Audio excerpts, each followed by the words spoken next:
बहुत समय पहले की बात है। एक किसान अपने गांव की परेशानियों से बहुत दुखी था।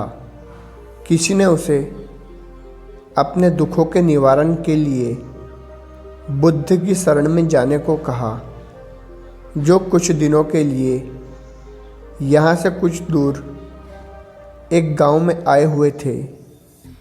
वह निश्चय ही तुम्हारे सब दुखों का निवारण करेंगे।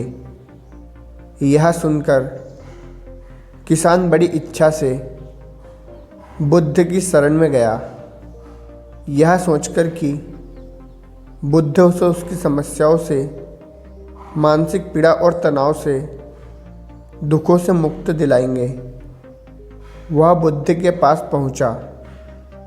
उसने बुद्ध से कहा कि हे बुद्ध, मैं एक किसान हूँ। मुझे खेती करना पसंद है, लेकिन बारिश कभी भी पर्याप्त नहीं होती और मेरी फसलें बर्बाद हो जाती है।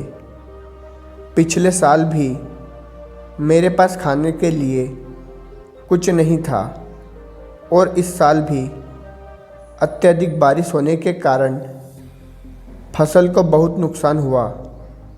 मेरे पास खाने के लिए पर्याप्त भोजन नहीं है। किसान ने कहा, मैं शादीशुदा हूँ। मेरी पत्नी मेरा ख्याल रखती है।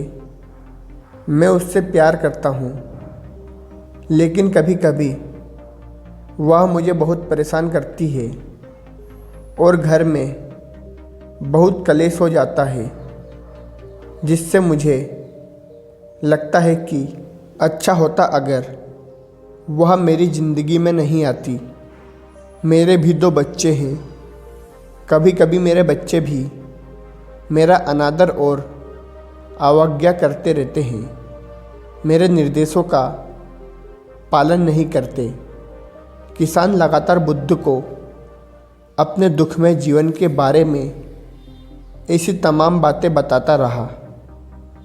बुद्ध उस दुखी किसान की समस्याओं को ध्यान से सुनते रहे।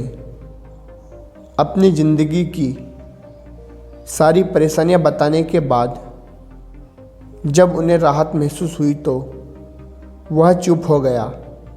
अब उसके पास बताने के लिए कोई और समस्या नहीं बची। अब वह चुपचाप बैठकर बुद्ध की ओर देखता रहा और अपनी समस्याओं का समाधान पाने के लिए बुद्ध के उत्तर की प्रतीक्षा करता रहा। लेकिन बुद्ध चुप थे। किसान ने फिर कहा, हे बुद्ध, मैं आपकी शरण में आया हूँ। कृपया मेरे जीवन की इन समस्याओं का समाधान करें। बुद्ध ने कहा, मैं तुम्हारी कोई मदद नहीं कर सकता। किसान आश्चर्यचकित होकर बोला, अरे यह आप क्या बोल रहे हो? सब कहते हैं कि आप सबके दुखों का निवारण करते हो, तो क्या आप मेरे समस्याओं का निवारण नहीं करोगे? इसलिए कि मैं एक गरीब किसान हूँ। बुद्ध ने कहा, मुश्किलें हर किसी के जीवन में आती है। जीवन में दुख और परेशानियाँ आना स्वाभाविक है। व्यक्ति के जीवन में अक्सर उसके कर्म के अनुसार परिस्थितियां बदलती रहती है, जिससे सुख दुख, निराशा और क्रोध आता है। नए रिश्तों का बनना, पुराने रिश्तों का बिगड़ना, रिश्तों में मिठास और कड़वाहट, ये सब सामान्य है। यह जीवन का हिस्सा है और यह जीवन का चक्र है। हकीकत तो यह है कि हम सभी के जीवन में तीसरी प्रकार की कठिनाइयाँ हैं। इन कठिनाइयों का समाधान आप और मैं नहीं कर सकते, कोई नहीं कर सकता। जिंदगी और जिंदगी बनाने वाले रिश्ते स्थिर नहीं होते। एक दिन रिश्तेदार भी चले जाएंगे और ज़िंदगी भी ख़त्म हो जाएगी, लेकिन यह समस्या वैसी ही रहेंगी। जैसी आज आपकी ज़िंदगी में है और कल किसी और की ज़िंदगी में होगी। इस पर किसान अपना नियंत्रण खो देता है और क्रोधित हो जाता है और ऊंची आवाज़ में बुद्ध से कहता है कि हर कोई कहता है कि तुम्हें एक साधु महात्मा हो, एक सिद्ध पुरुष हो, एक प्रबोध व्यक्ति हो। मैं इस विश्वास के साथ यह आया हूँ कि आप मेरी मदद करेंगे। यदि आप मेरी समस्या हल नहीं कर सकते तो मेरा यहाँ आना व्यर्थ है। हर कोई झूठ बोलता है कि वे समस्याओं का समाधान करते हैं। आपने मेरी एक भी समस्या का समाधान नहीं किया। तुमसे अच्छा तो वह महात्मा है जो 2 वर्ष पहले मेरे घर आए थे। उन्होंने मेरे लिए यज्ञ कराया, दान दक्षिणा दिलवाई और मेरे मन को असीम शांति मिली। कुछ सुख भी पड़े, कुछ दुख भी पड़े, लेकिन तुमने मेरी कोई भी समस्या हल नहीं की।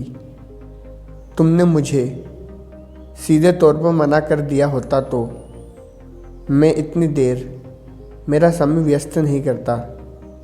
बुद्ध ने कहा, क्या वह सब करने से जीवन के सारे दुख समाप्त हो गए? इतना कुछ करने के बाद भी आप इतने परेशान क्यों हैं? अब आप पहले से भी ज़्यादा दुखियों से घिरे गए हो। तात्पर्य यह है कि जीवन में दुख कभी भी समाप्त नहीं होते। किसान बोला, तो क्या मैं मान लूँ कि तुम मेरी मदद नहीं कर सकते? यदि आप ऐसी छोटी छोटी बातों का समाधान नहीं कर सकते तो आपके उपदेश का क्या लाभ? बुद्ध ने कहा, मैं तुम्हारी 84वीं समस्या का समाधान तो नहीं कर सकता, लेकिन हाँ, मैं तुम्हारी 84वीं समस्या का समाधान अवश्य कर सकता हूँ। किसान आश्चर्यचकित हो गया और बोला, 84वीं समस्या क्या है? बुद्ध ने कहा, यानी कि तुम अपने जीवन में कोई समस्या नहीं चाहते। आपकी सारी समस्या इसी समस्या के कारण उत्पन्न हुई है। यदि आप इस तत्व को स्वीकार कर ले कि जीवन में समस्या मौजूद है और समस्याएं जीवन का हिस्सा है, तो आप जीवन की समस्याओं से विचलित नहीं हो पाओगे। आप जीवन में आने वाली समस्याओं से विचलित हो जाते हैं क्योंकि आपको लगता है कि आप दुनिया की सबसे दुखी व्यक्ति हो, जबकि सच्चाई यह है कि हर किसी को अपना दुख सबसे ज़्यादा महसूस होता है।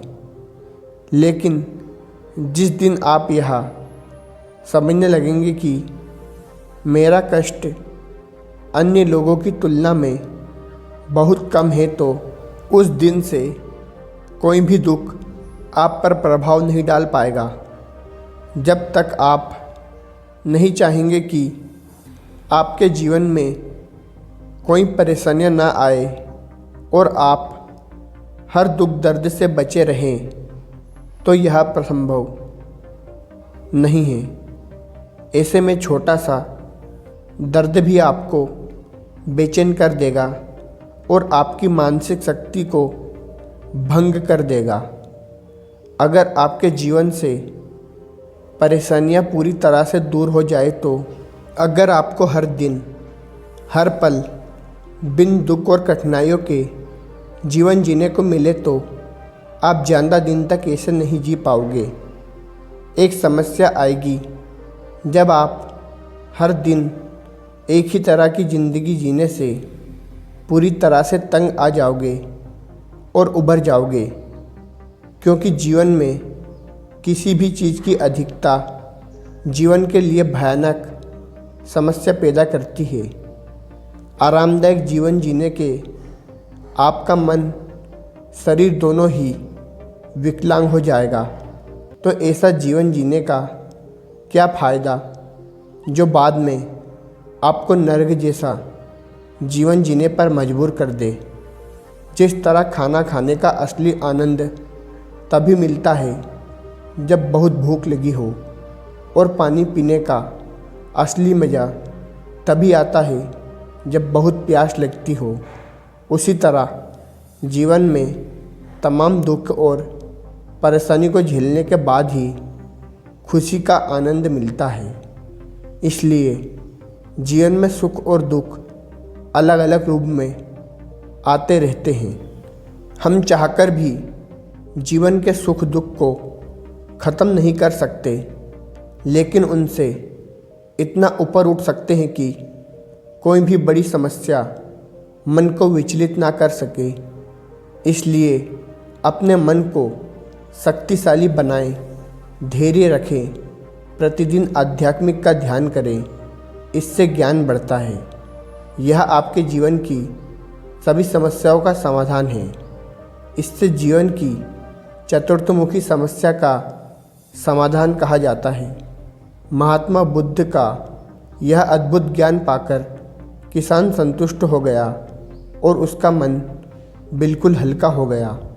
मन में जो समस्या और परेशानियां चल रही थी उनके प्रति जिज्ञासु शांत हो गई। किसान ने अपनी आंखें बंद कर ली और आनंद का अनुभव करने लगा। किसान को समझ आ गया कि वह अब तक क्या गलती कर रहा था और वह बुद्ध के चरणों में गिर गया। तो दोस्तों, मुझे उम्मीद है कि महात्मा बुद्ध की इस कहानी से आपको बहुत प्रेरणा मिली होगी। यदि दोस्तों आपको वीडियो पसंद आया हो तो वीडियो को लाइक और चैनल को सब्सक्राइब ज़रूर करें। धन्यवाद। मिलते हैं अगले ऐसे वीडियो में।